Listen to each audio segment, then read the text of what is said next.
right? And would you look at that, guys? I ended up finding the time today. Wait for this to start. Alright, I have the time to go ahead and discuss 1 Kings. Like I said, we are on part 12, which is normally our last portion, okay, but I'm deciding to split it into two, just to make it a little bit easier to retain some of the narrative that will be going on during these last two sections. So let's go ahead, it's just shorter. I have the time today to go over, so let's go ahead and go over it. We're going to start out with a quote here, and it reads, "The newly elected mayor, who said during his year of office that he should lay local prepossessions and be like Caesar's wife, all things to all men." Okay, alright, so taking that here, we have a ruler of a dominion, right, this mayor, to take a back seat, if you will. This is what this is comparing, and leave the decision making and leave the heavy burdens on the people or his or her consorts, right? So this is what this quote is saying, and we can draw the comparisons, right, to King Ahab during this time. During this time, he's been ruling for quite a minute now. He's definitely wanting to take a back seat, wanting to kind of wind down his realm and division of power. He's been a terrible ruler. We don't know the details of why he was a terrible ruler. We really just know that his relationship with the Lord was not strong. He was blasphemous, that type of behavior.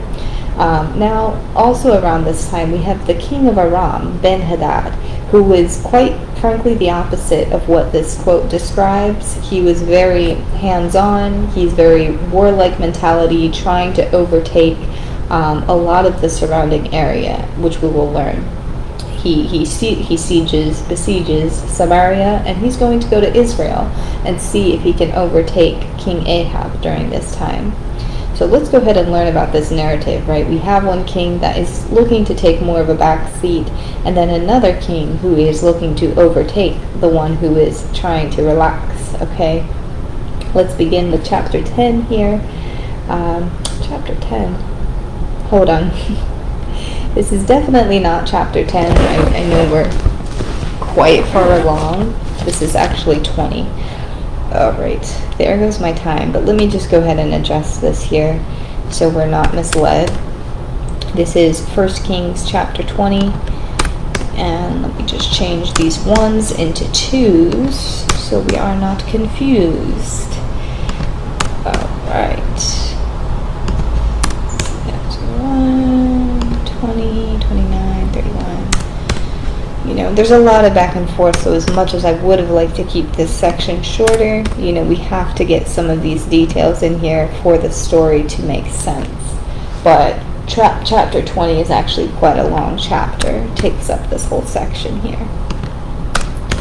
Okay, then we'll go into wrapping this up next video. Done with 1 Kings, can you believe it? That was a doozy. Alright, let's go ahead and begin chapter 20. Sounds about right. It says, "Now Ben-Hadad, king of Aram, mustered his entire army, accompanied by 32 kings with their horses and chariots. He went up and besieged Samaria and attacked it. He then sent messengers to Ahab, king of Israel, saying, 'Your silver and gold are mine, and the best of your wives and children are mine.'"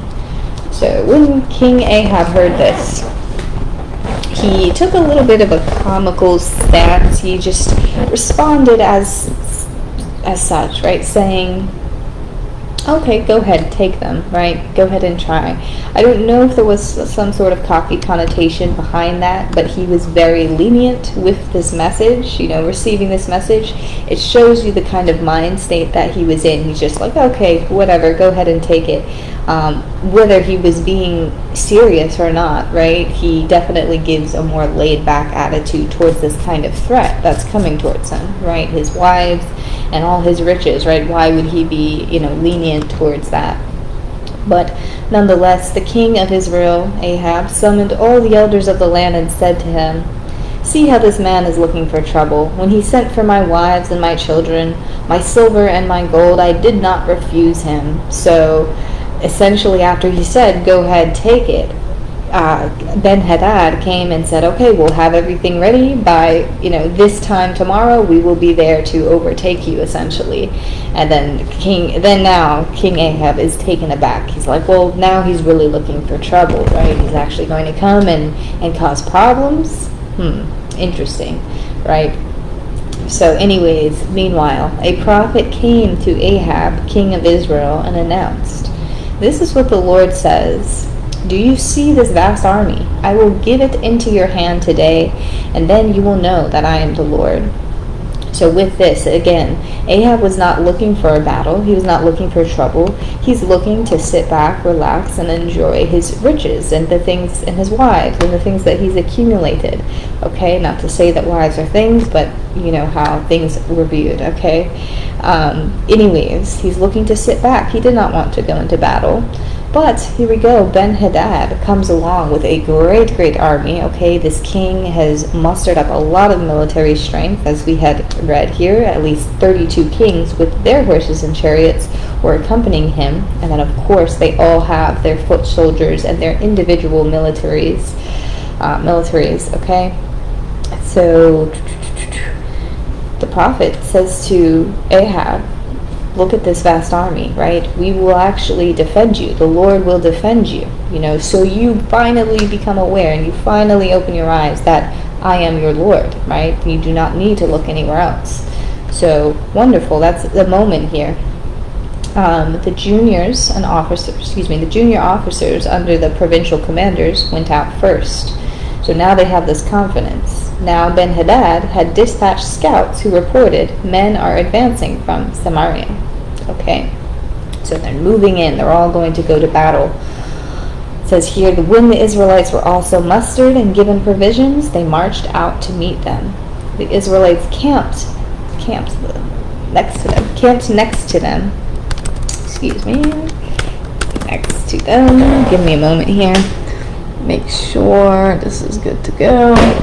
Okay, the Israelites camped next to them like two small flocks of goats, while the Arameans covered the countryside. Okay, so that just shows you the great vastness of the army of Ben-Hadad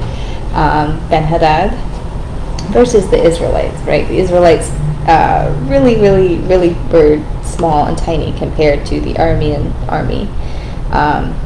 Nonetheless, right, the Israelites inflicted 100,000 casualties on the army and foot soldiers in one day.